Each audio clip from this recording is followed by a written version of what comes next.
You're listening to Untarnished Moments, the podcast that helps you shine through life challenges and move past self-defeat into victory. I'm your host, Donna Cherie. Let's get into today's show. What's up, overcomers? Welcome back to another episode of Untarnished Moments.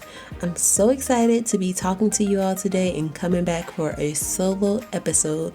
And as promised, I said that I will be talking about what is toxicity this week.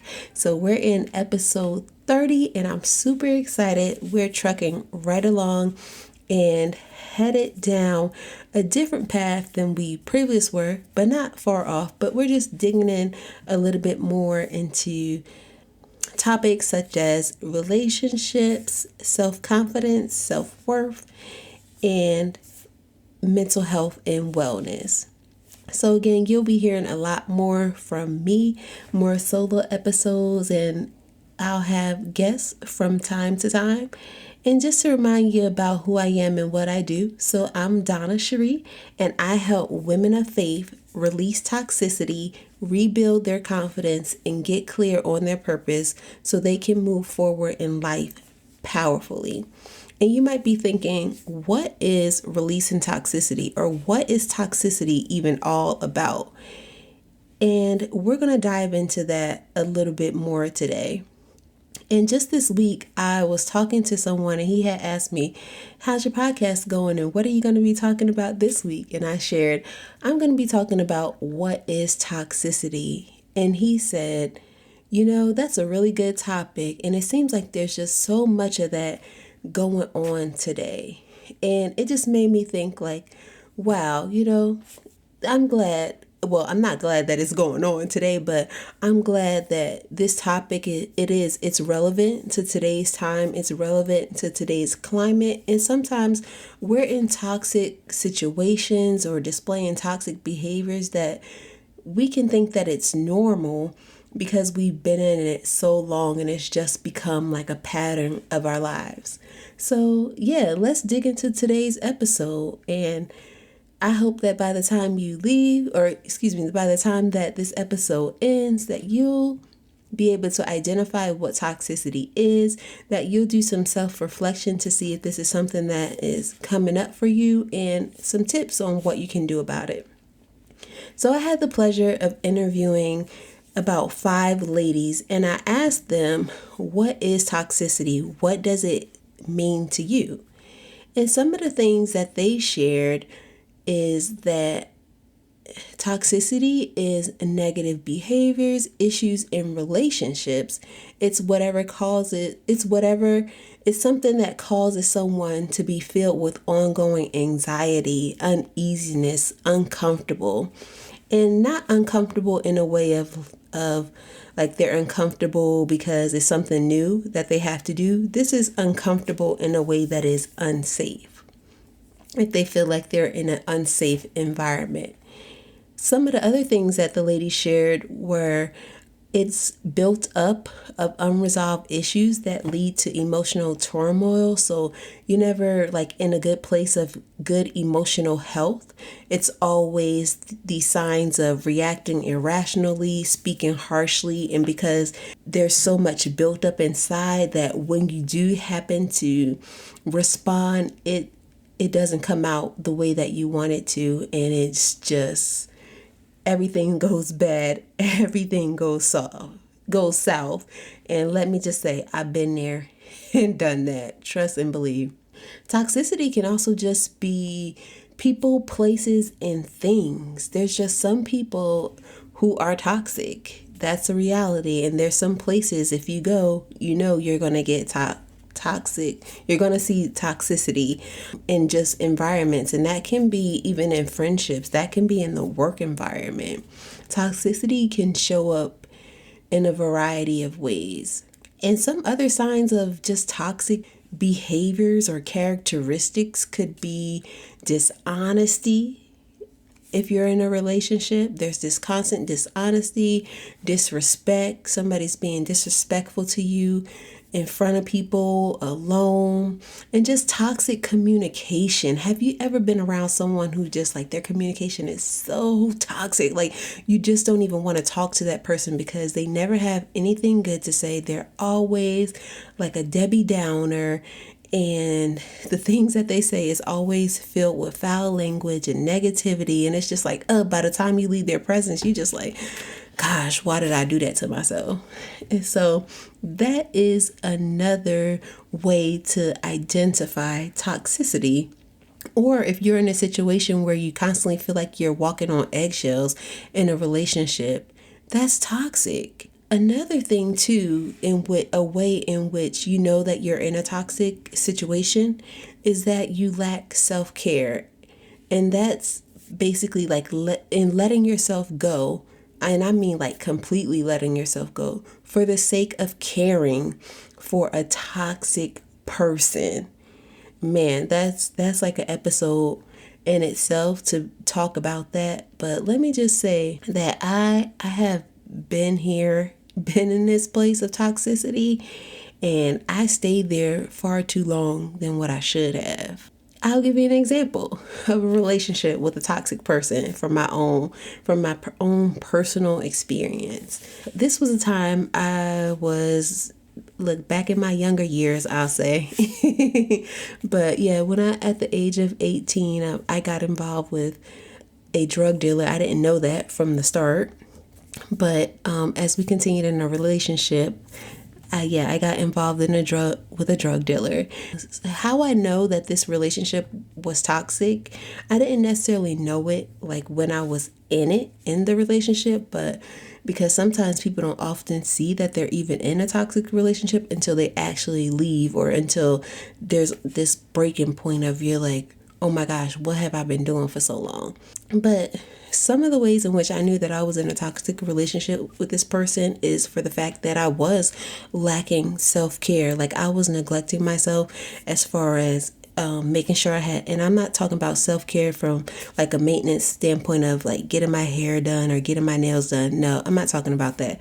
I'm talking about from keeping a steady job. I was always like bouncing around with jobs. I didn't have any direction on where I wanted to go, what I wanted to do.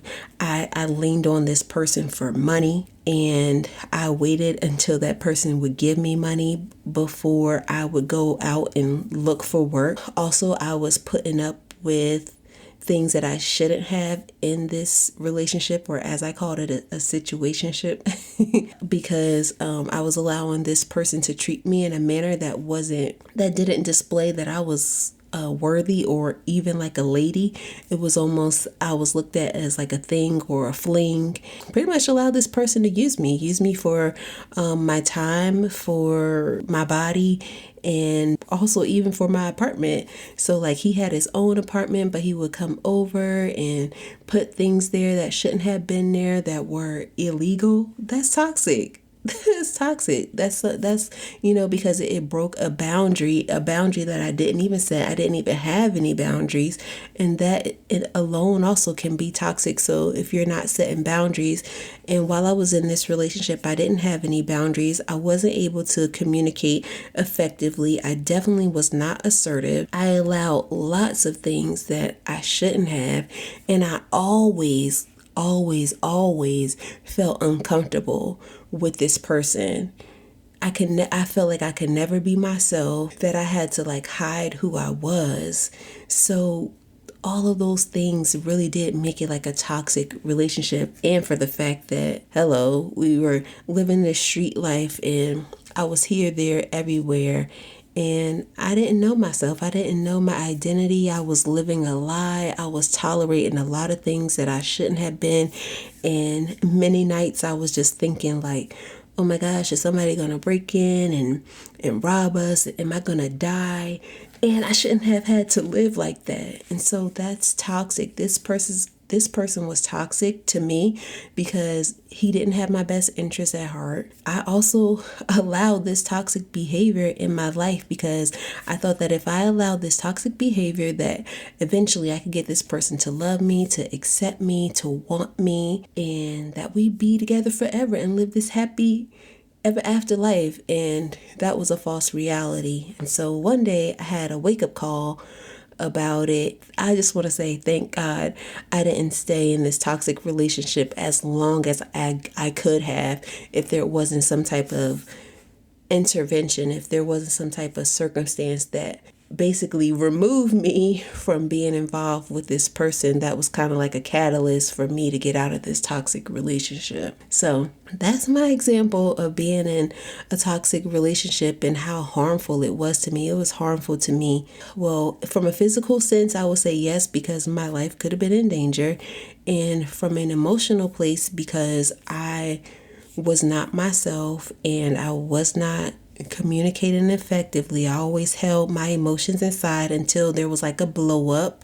Then I'd be ready to like fight and be angry. And then also from a spiritual perspective, because I laid down what I believe to embrace someone else's lifestyle and their belief system or non-belief system to follow after them. So I mean, it was toxic all around in those different aspects. If you're a person who might be listening to this and you found yourself just in a toxic relationship, and again, it could be, a romantic relationship, or it could be a friendship, or even a work relationship, there are some things that you can do to, one, identify if the relationship is toxic, which I've mentioned some things above about the behaviors and how it makes you feel. Also, there's some things that you can do to help remove yourself from being around this type of toxicity. Like if it isn't serving you well, then you can do something about it. And if it is something that's dealing with domestic violence, then if there are some things that you can do to get help for that. I don't know much about that, but there are some resources for that, and I'm sure I could drop some below if you are fleeing from a severe toxic relationship from a domestic violence standpoint. Here's some tips that you can do to help remove yourself from a toxic relationship or environment.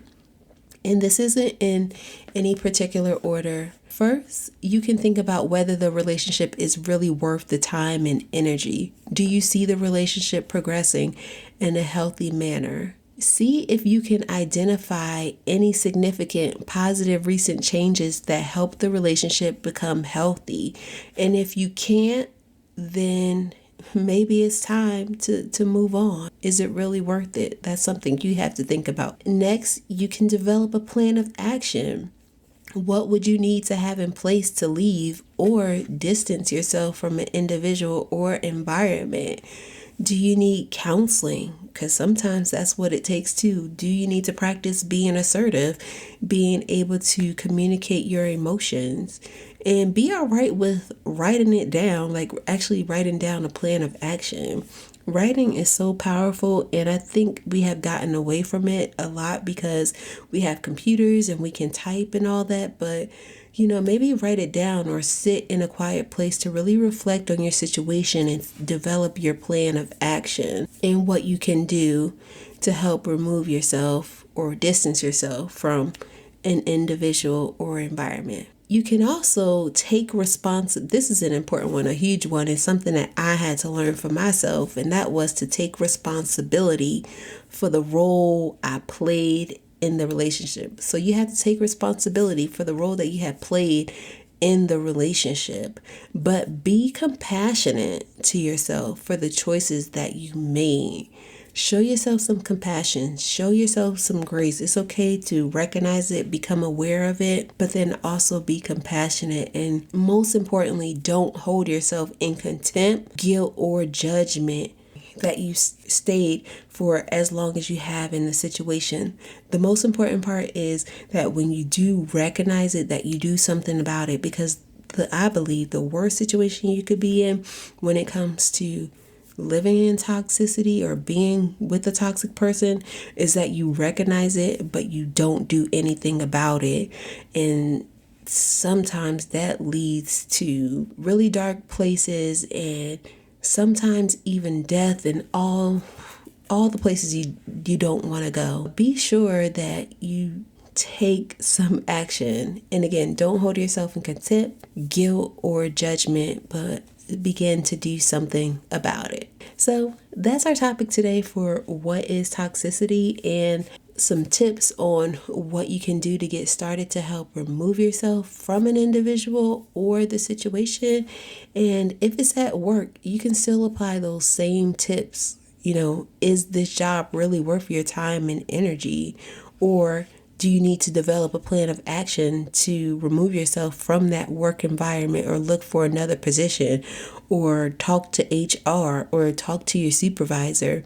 Again, take responsibility for what you might have allowed, or if you didn't speak up, and then don't hold yourself in contempt. So these tips, they apply to various situations. And again, just be sure to apply it. If you feel like this is a situation where you're not able to manage it on your own, or feel like you can overcome it on your own, of course, feel free to reach out to me. You can send me a DM or email me, and we can talk further about it, or, see if you need some coaching around it.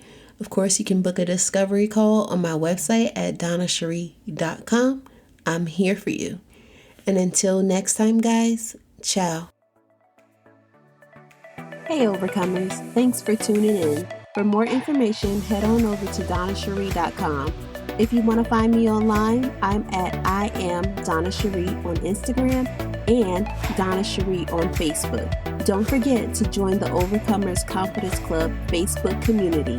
And of course, if you love the show, be sure to subscribe, rate, and review on iTunes.